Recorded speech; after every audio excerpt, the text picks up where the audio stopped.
Jill and Mike gave a really good lead into this because part of what, I'm trying to, nice thing is I can see your screen. Part of what helps with Rotary is to get our story out. Because a lot of people I've talked to, when you ask what is Rotary, somebody goes, they don't know who it is, well, I belong to Rotary. Oh, what's that? Well, Rotary is, 1.2 million people, blah, blah, and so on and so forth. No, that's not what Rotary is. Or they'll ask, well, what do you do in Rotary? Well, we work with polio. Oh, well, have you gone to, no, I haven't done that, but other people have. So what we really do is, they want to know what you do. What is Rotary to you, to the individual? And I do this in school. I don't tell stories about Rotary, but I learned when I teach, I've learned about, I learned the best by people telling me how I can apply what I did, what I'm learning, to how I can use it. So I've told stories to the kids in school. This is the main reason why. 20%, 2 out of 10 people know something about Rotary, and that's not a whole lot, and that's not that good. So how do we tell them about Rotary? And what comes down to is we tell them our story. How has Rotary impacted us? Because if you've ever read a good story, if you've read any book, for the most part, other than standard history books, they follow a set procedure. Everything starts out calm, there is some sort of conflict, there's a solution, and it ends. And somewhere between the solution and the end, somebody has changed. There's been a transformation process. So this is what Rotary does. This is what our stories can do. And there's a difference between the history, Paul here starting Rotary, et cetera, and what we do with Rotary. So this actually came about long before I was ever asked to do anything like this. I told the story to somebody, and I don't remember who it was, last night. Mary and I were driving up. Our club had sponsored another club. And we were coming back from the charter night. And I made a comment, and I remember it as vividly as if it was last week. It must be really neat to get involved in something other than the club level. But there's no way I'd ever have time to do that. Kind of be careful what you ask for, I had no clue what was going to come up next. Had no idea what was going to happen. Before I knew it, I was asked to be district governor. And I didn't plan on it. I didn't seek it out. They sought me. And that's where I ran into my problem about the stories. Because I know, John, you understand. I know you understand. Jill, I know you do. Obviously, Floyd does with International Assembly when we're there for training. Brigida, I know you've been through it, and Linda, just real recent. You hear all these other people and what they've done. I had no clue. I had no story. I had no nothing. And I told Mary one night, I said, I don't belong here. I don't fit here. Every hotel room is set up the same as every other hotel room for the most part. 2 double beds, the table in the middle with the phone on it. I evidently said this one too many times to Mary over that week. She went to the phone, picked it up, and held it out. And she said, you call Scott, the current governor that I was going to follow. You call Scott, and you tell him you don't want to do this. Anybody who knows Scott, you don't tell Scott no. That is not going to end well for you. I backed off, but I didn't have any stories. So, what we do when we tell our stories, we explain to people what Rotary is about, how it's different from other places, other things, why they should care about it. We obviously bring Rotary more into the forefront than what it would have been had we not told our story. And we engage people, we inspire people. This goes with our club too, not just the outside, but this is for our club also. As club members, we need to be inspired once in a while to keep doing what we've been doing. I don't know how many of you are getting tired of hearing the fact of we're this close with polio. How long have we said that? We're getting tired. Now that doesn't mean we're going to drop it, but we need to be inspired. We need to keep that fight going. So we have these stories. We have these Rotary moments that we don't even realize. And I got to thinking about it after International Assembly. What was it? What have I done? I have not gone immunization with polio. I haven't gone to Africa and dug a well. I haven't established a school somewhere. I haven't taken this anywhere. All I've done is be in my club. But what have I done? Our club every year started out as a cap grant, and we just continued it on our own. But every year our club donates to third graders in the school district and Rittner School District. We give them dictionaries. I had one boy that I was giving to, and he said, well, when do I have to give it back? And we said, no, this is yours. It's got your name on it and so on like that. The look on his face was priceless. It was his own book. It might have been the only book he had. I don't have a clue. But it was priceless. And I realized, you know what? I actually do have a story. I didn't even think about that. Because we just did it. It wasn't any big deal. We just did it. So when we tell our stories, and you got more than one, think about what you have done. Think about what you do within your club, what your club does that you've taken part in. Maybe you haven't even done that, but you have been the one that for every year has set up for the mouse races or whatever it is your club might do. Well, the mouse races in and of themselves are not that big a deal, but the mouse races provide the funding for what you're able to do. Anybody ever have an idea that was born on a napkin? I mean, literally? Now, that's not the exact napkin. I, honest to God, wish I'd have saved it. We never thought it would go this far. Prior to the 2011 convention, when Ray Klingon-Smith was president, Missouri, all three districts in Missouri laid claim to Ray in one way, shape, or form. Well, our three governors in Missouri, my three classmates, myself, Elizabeth Yusevich, and Sharon Yeltsin, wanted to do something for Ray. His Rotary story started in New Orleans. It was kind of coming full circle with the convention that year. We had no idea what. We got to talking one night. I don't drink much, and I wasn't drinking then, stone cold sober. And we had this idea with a friend of ours, another classmate, who knew a men's mission shelter down there. We were going to renovate the shelter. We were going to provide books and make it a learning center. This is a great idea. We can do this. We wrote the stuff down on the backs of napkins. That's all we had. Great. About a week and a half, 2 weeks later, we get on the phone and say, okay, was that the alcohol talking? Do we really want to do this? We did do it. The first time we saw that building was the night before we started work, 2 days before the convention. We gave ourselves 2 days to get the work done. Now, there was another club down there, the River Bend Club. It was a brand new club. I think their oldest member was 30 people, or 30 years old, I mean. There were about 35 people. They did a lot of the basics for us. They did a lot of the basics. What we did was pretty much everything else. We arranged the volunteers. They said, well, Dave, you ran a pest control company, you did scheduling, so guess what? You can schedule all the volunteers. Yeah, I scheduled one other person in the local area who I knew. Now I'm scheduling people from around the country who wanted to come in that were emailing us. A little bit different. Totally outside my comfort zone. One of the other ladies, Elizabeth, knew somebody in Kansas City. Their hospitals were revamping. They were modernizing, they were changing some stuff. They were going to dump the furniture they had in their lobbies. She asked if they'd mind donating it.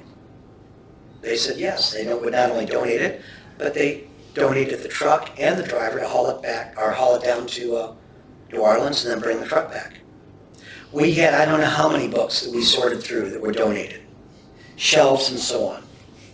What we did was we took the upper left hand, that's what it looked like, that's what it finished up as. Same building, same space. Story has transformation. We were eating lunch with the group. After we had opened it up, we ate lunch with them. One of the gentlemen came up to us, and he made a comment. He said, I didn't think anybody cared enough about us. You don't realize what this difference this will make in my life. He didn't realize what a difference it made in my life. We were just doing something. didn't hurt that was the only air-conditioned spot in that entire mission. And the only way they could get up there is actually going up there to learn, to study. Anybody who's been in New Orleans in the summer knows how great air conditioning is. So we have these stories. When you tell your story, who are you talking to? If you're talking like I am to Rotarians, I can explain stuff different than if I'm talking to some fifth graders, which I have done. You have to explain it differently. Who is your audience? Who are you talking to? Do they know about Rotary to start with? I can skip a lot of stuff about Rotary with you all because, maybe wrongly, but I'm assuming you know a little bit about Rotary. Does the audience know what you're doing? Do you know what they want? I would say the last one, avoid Rotary jargon. I don't have it with me, but I came up with a whole paragraph pretty much using nothing but. Well, we sent a kid to, our Rotary Club sent a kid to Ryla, and the DG said it was okay to send two, so we talked to the AG. I'm making this up off the top of my head right now. Does anybody have a clue what we were talking about? Including us half the time. So skip the initials and skip all the abbreviations. Actually take the time to spell it out. I was at school one day, and one of the teachers came up to me and she said, when we get to the point in American history, because fifth grade they do a very brief overview of American history, but she came up and she said, when we get to the point about the Great Depression, I'd like you to come in and talk to the class. Okay, I know I'm old. I'm not that old. I know these kids are young, but, you know, where are we going with this? And I said, okay. And I said, why? She said, well, what I'd like you to do is talk to them about polio. Because they don't have a clue what it is. With FDR and the Depression and World War II and all of this stuff. Okay. I said, well, how do you know I know anything about polio? The brain was not functioning. She said, do you bother even reading what you're posting on Facebook first before you put it up there, or do you just aimlessly post stuff? Oh, okay, fine. You got me on that one. Fast forward a few years later. I knew I was subbing for this one teacher. I knew they were reading a book on polio. And I asked her if I could kind of deviate a little bit from what she had planned on, and could I present a little bit more on polio.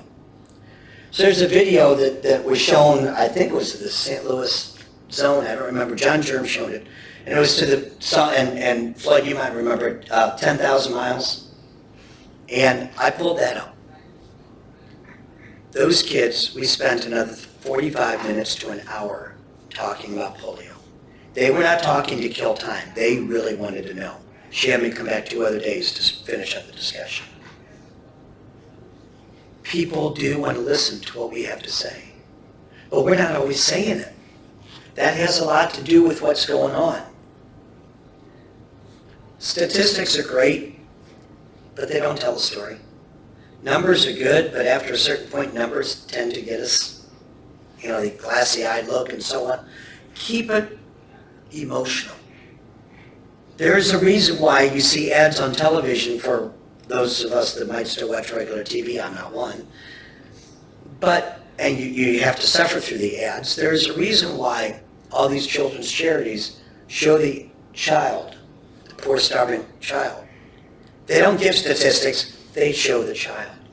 As was talked about in the earlier program that Joe mentioned, the stuff that we do and how we attack it and how we solve the problems, whether it's locally or internationally, that is the story we want to get across to people.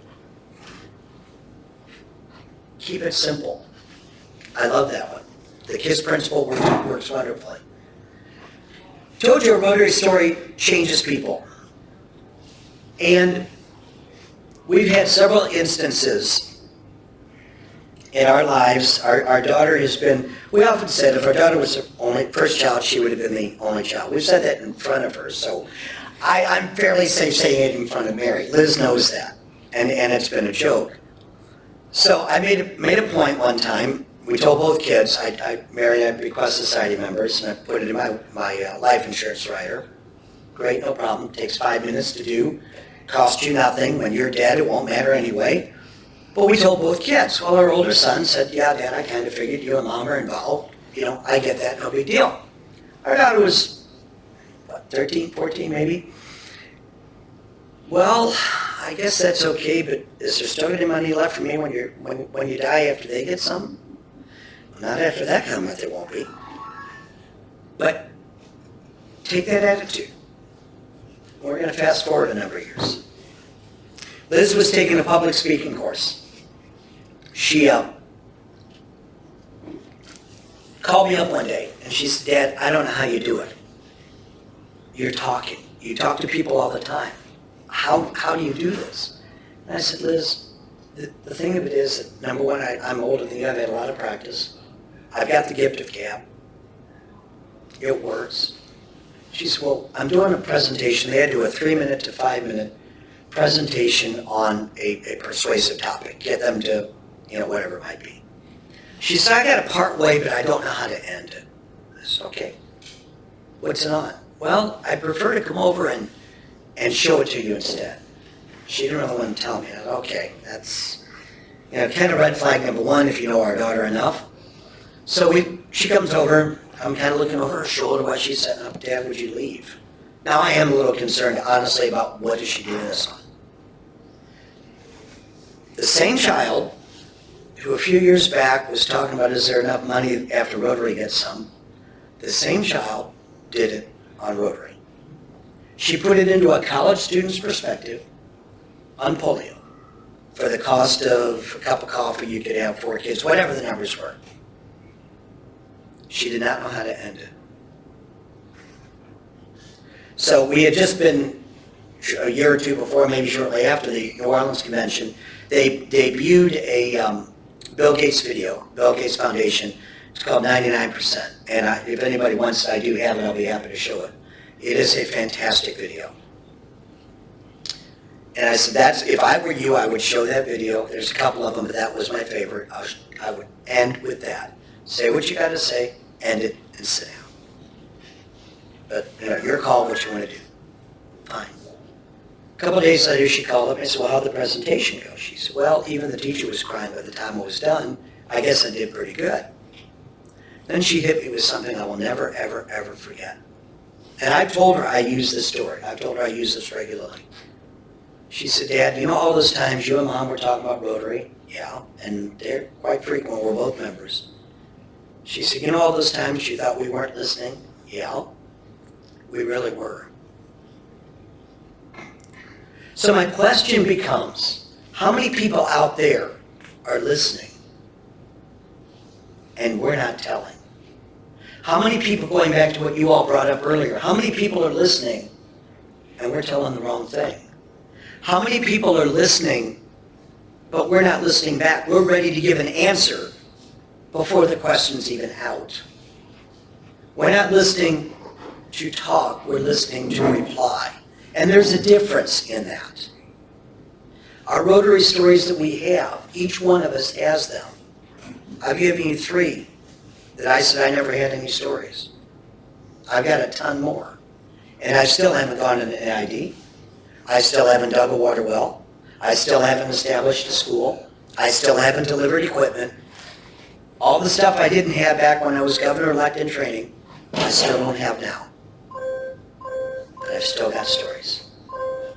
As do each one of us in this room. And the stories that are the most important are the ones that are important to us, that make a difference in our life. Because I may have made a difference to the gentleman in New Orleans. He made a little bit of a difference on me. I had forgotten about it. Mary reminded me about that a while back. I didn't think I made any difference with Liz at all, honestly, with regard to Rotary. But her comment back to me about we're listening made a huge impact on me. There is a transformation that occurs when we tell these stories. There's a transformation that occurs when we explain what's important to us. Because to quote a statistic, or to say, yeah, Rotary's involved in this, that's going to give you the direct answer the person asked.